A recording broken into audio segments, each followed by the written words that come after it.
Ya, Assalamualaikum warahmatullahi wabarakatuh. Saya Zaki Aulia Al-Ahwan.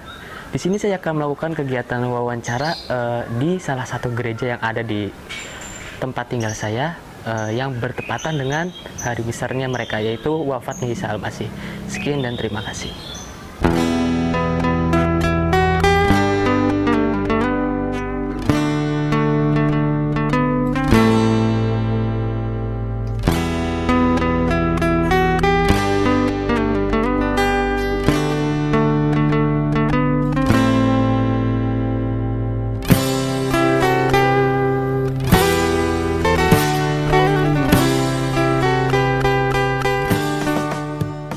Dosen gitu kan dari mata kuliah studi agama kontemporer gitu kan, tugasnya kan untuk sebuah studi nih di hari-hari besar agama selain Islam gitu. Ya Islam juga nggak apa, cuma kan saya ingin mengeksplor gitu supaya nambah wawasan juga bagaimana sih agama Kristen ini gitu kan, supaya untuk tumbuh rasa toleransi juga. Ya, benar. Nah, di sini ada sih Pak pertanyaan yang ingin saya sampaikan gitu. Apakah kegiatan ini sudah ada dari zaman dahulu gitu Pak? Dan biasanya kegiatan ini apa saja yang biasa dilakukan gitu pada saat peringatan ini? Iya. Biasanya kita emang ini udah dari awal ya, dari terbentuknya mungkin dari kita lah, dari keyakinan kita. Kenapa ada ini kan hari kematian gitu ya. Jadi ini dalam kitab kita ada sejarahnya. Sebelum Tuhan Yesus disalibkan itu ada kayak perayaan kecil, kayak perjamuan gitu ya. Makanya sebelum hari disalibkan ya kita ada kegiatan seperti ini gitu. Dalam kitabnya emang udah ada kayak perjamuan dulu Tuhan Yesus sama murid-muridnya gitu, dan lalu ditangkap baru disalibkan. Jadi kayak apa ya, kayak emang udah berjalan lah. Iya, dari dulu gitu, dari awal banget. Itu kalau boleh tahu nama kitabnya apa ya Pak? Alkitab, Injil ya. Injil. Biasanya yang dari peringatan ini, kegiatan ini yang bisa mengikuti di sini siapa aja Pak? Kan setahu saya kan ada Kristen Katolik, terus Protestan itu yang saya tahu. Apakah dari mereka semua itu melakukan kegiatan yang sama atau tidak? Iya, jadi Katolik sama Protestan itu melakukan yang sama gitu, kayak hari kematian ya, ini nih hari Jumat nih, Jumat Agung, bisa juga disebut kalau di nasional itu hari kematian Isa Al-Masih gitu. Sebenarnya kita disebutnya ya emang hari kematian Tuhan Yesus kayak gitu. Kalau di nasional kayak di tanggalan kan hari kematian wafatnya Isa Al-Masih kayak gitu. Terus sebenarnya yang bisa mengikuti perjamuan kudus tuh kita kayak ada pembelajaran lagi. Jadi yang udah usianya dibilang dewasa lah bisa mengikuti perjamuan. Jadi kayak ada anggur sih di kita. Jadi kalau belum ada pembelajaran itu dan orang itu belum dewasa mungkin belum bisa ikut perjamuan. Cuma ngikuti kebaktian boleh, cuma jangan tidak jamu gitu ya. Tidak dikasih jamu ya kayak gitu. Umur juga batasan umur. Iya, batasan umur. Cuma kita emang dibuka 17 tahun ke atas. Iya, bisa ada pendidikannya lagi selama kurang lebih 1 tahun, baru dinyatakan itu dewasa dalam iman bisa mengikuti seperti perjamuan seperti itu.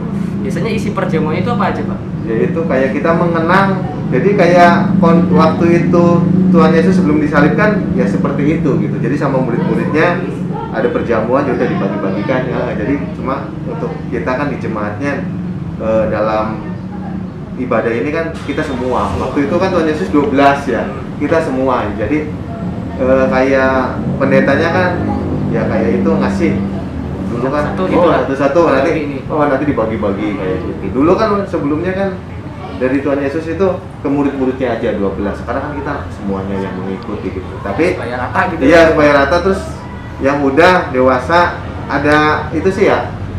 Ada pembelajaran lagi lah, yang belum bisa minum gitu. Karena ada batasan usia juga. Iya, ada batasan usia. Supaya tidak melanggar aturan yang ada di Indonesia juga kan. Iya, kayak Jadi, gitu. aturan itu mengikuti aturan yang sudah ada di Indonesia. Iya, perjamuan. Biasanya kegiatan ini nih kapan gitu Pak dilakukan gitu kan? Dan juga berapa lama gitu kegiatan ini dilakukan gitu? Kalau untuk kayak wafatnya Isa Al-Masih gitu ya, itu 1 tahun 1 kali sih ya. Pasti itu jatuhnya ya hari Jumat. Nggak mungkin. Makanya dinamakan Jumat Agung. Iya, gitu. pasti Jumat Agung. Makanya dikasih Jumat Agung seperti itu. Nah terus untuk kegiatan ini nih, misalnya memperingati wafatnya Isa Al-Masih, apakah harus di gereja atau tidak gitu kan? Kalau misalnya saya kan beragama Islam, apabila ada hari besar contoh Idul Fitri. Iya. Kan itu kan apabila banyak jemaah yang datang, kita pasti ambil ke altar yang terbuka gitu, Iya. yang luas gitu. Nah, apakah untuk Bapak misal Mas ini kalau banyak jemaah terus gereja nggak muat misalnya, Iya. apakah kita ngambil tindakan untuk di luar atau tidak Pak? Apa tetap di dalam? Nah, mungkin untuk selama ini di dalam gereja ini kita belum sampai meluap ya kan. Dan jadi mungkin kalau di gereja kita ini ada alirannya ya. Kan kayak kita GKP, Gereja Kristen Pasundan, GBI, Oh. Pantai Kesta itu masing-masing. Masing-masing. Jadi sebenarnya itu walaupun kita Protestan, kayak maaf nih mungkin Nggak apa-apa. di saudara nih ya kayak ada NU, ada Muhammadiyah ya, terus nggak tahu LDI atau apa kayak gitu kan. Seperti itu gitu. Jadi mungkin kalau untuk aliran kita itu tidak boleh di selain gereja kayak gitu. Berarti di gereja itu khusus untuk aliran misalkan ini Iya, aliran A dan gereja iya. untuk aliran B gitu. Jadi nggak bisa dicampur gitu. Pak? Iya, nggak bisa dicampur. Soalnya konsep liturgi kebaktiannya juga beda. Kalau kita ini sama, Gereja Kristen Pasundan, Gereja Kristen Indonesia, GKI, GKJ itu sama. Kalau mungkin orang seberang HKBP liturginya hampir sama kayak gitu. Kirain saya Kristen itu maupun nggak ngikut aliran gitu Pak, Iya. jadi bisa digabung gitu. Nggak bisa, Gitu, susah. Pak. Oh, Saya iya. Ternyata nggak bisa. Iya, emang untuk aliran kita harus di gereja kalau ada perjamuan. Jangankan kayak ibaratnya di perjamuan kayak gini ya, memperingati. Ini sebenarnya memperingati bukan merayakan, memperingati. Nanti kalau hari Minggu itu kebangkitan baru kita merayakan kebangkitan. Kalau ini memperingati. Memperingati saja, memperingati. hari. Iya, memperingati nanti 3 hari Minggu itu kita merayakan kebangkitan kayak gitu. Nah, boleh nggak Pak, Bapak ceritain gitu, bagaimana sih sejarahnya waktu saat Isa Al-Masih itu disalib gitu? Iya, sejarahnya kan Tuhan Yesus kan ya mungkin kan tetap ya waktu itu kan penyebarannya kan ada yang senang dan ada yang enggak Tidak gitu. senang. Jadi pemuka-pemuka agama yang pada zamannya itu tidak suka dengan kehadiran Tuhan Yesus ya mungkin dengan segala cara atau ya dengan ketidaksenangan lah ya enggak. Gimana caranya Tuhan Yesus itu disalibkan. Cuma kan dalam sejarah kita juga ada murid yang berkhianat gitu ya kan. Dia memberitahu info ke orang yang tidak suka sama Tuhan Yesus, namanya Yudas ya, Yudas Iskariot. Tuhan Yesus ada di sini, silakan kalian ke sini gitu. Jadi Yudas itu dibayar oleh tentara gitu. Waktu itu oleh tentara biar menangkap Tuhan Yesus, dan Tuhan Yesus juga waktu itu diadili lah. Diadili biar dia disalibkan gitu. Dari pemuka-pemuka agama yang kurang, pemuka-pemuka mungkin kayak keyakinan atau alirannya dulu yang gak suka sama Tuhan Yesus, dengan segala cara Gimana caranya supaya ya Tuhan ya, Yesus itu Tuhan disalib? Yesus disalibkan gitu. Padahal ya mungkin dari sananya atau segimana lah ya akhirnya ya, jalannya seperti itu. Cuma kan dalam keyakinan kita Tuhan Yesus itu disalib bukan karena suatu kesalahan, cuma dia untuk menebus dosa-dosa kita yang ada di dunia itu, baik orang yang percaya ataupun tidak. Tuhan Yesus itu menebus dosa-dosanya. Jadi kalau puji Tuhan kita percaya, syukur ya tapi dalam catatannya Tuhan Yesus itu menebus dosa. Dia disalibkan itu untuk menebus dosa yang orang-orang yang ada di dunia ini. Seperti itu sih. Kira-kira untuk pas proses persaliban nih, itu berapa lama ya Pak?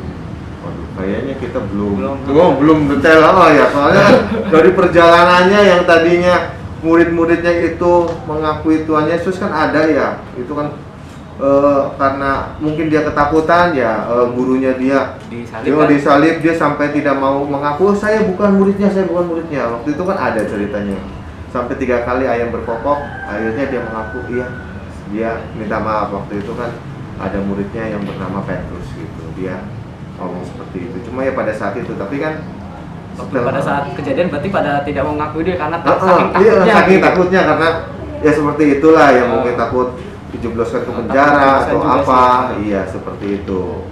Terus ya sampai akhirnya Tuhan Yesus disalibkan dengan 2 orang penjahatnya, yang samping kanan samping kirinya gitu.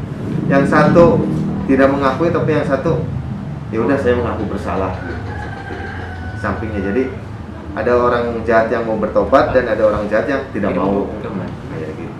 Seperti itu. Itu sejarah singkatnya ya Pak? Sejarah singkatnya, dan mungkin diketahui di Bukit Golgota ya, di Bukit Golgota. Jadi misalnya dari mana nih, misalnya dari balai desa dibawa ke tempat pensaliban itu lumayan kan, dia kan jauh gitu, harus ngangkat salib yang untuk dia disalibkan kayak gitu. Entah dia dicambuk atau dilemparin telur waktu itu kan, orang-orang seperti itu. Yang tadinya bersorak-sorai menerima Tuhan Yesus, cuma karena mungkin saking takutnya dia jadi ikut-ikutan gitu. Seperti itu sih. Ya mungkin itu aja sih Pak pertanyaannya, jadi nggak usah banyak-banyak Pak, takut mengganggu waktunya. Iya nggak apa-apa. Kemarin juga Angel udah ngomong ya udah gitu. Ya kalau saya sih orangnya ya terbuka sih ya, biar ya bareng-bareng aja lah kita juga. Tadi sampean ngomong yang supaya kita bisa meningkatkan rasa toleransi yang antar umat beragama seperti itu sih. Supaya tidak ada selisih gitu. Selisih. Saling paham gitu. Iya, saling memahami seperti itu. Ya mungkin itu aja ya Pak. Ya. Terima kasih banyak nih Pak. Terima kasih ya. Maaf mengganggu waktu. Ya nggak apa-apa.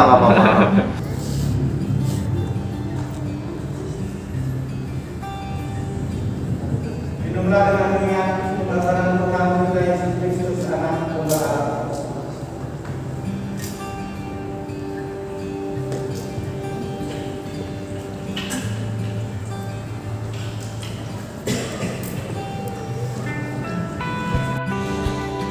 Dirimalah berkat dari Tuhan.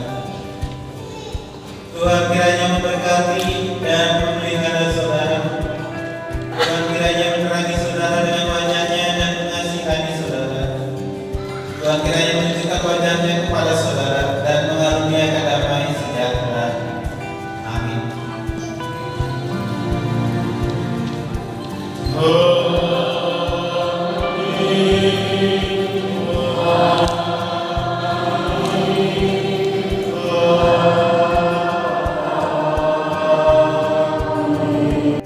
Alhamdulillah tadi saya sudah melakukan wawancara kepada Bapak Andreas selaku Ketua Majelis di gereja yang ada di Haurgelis.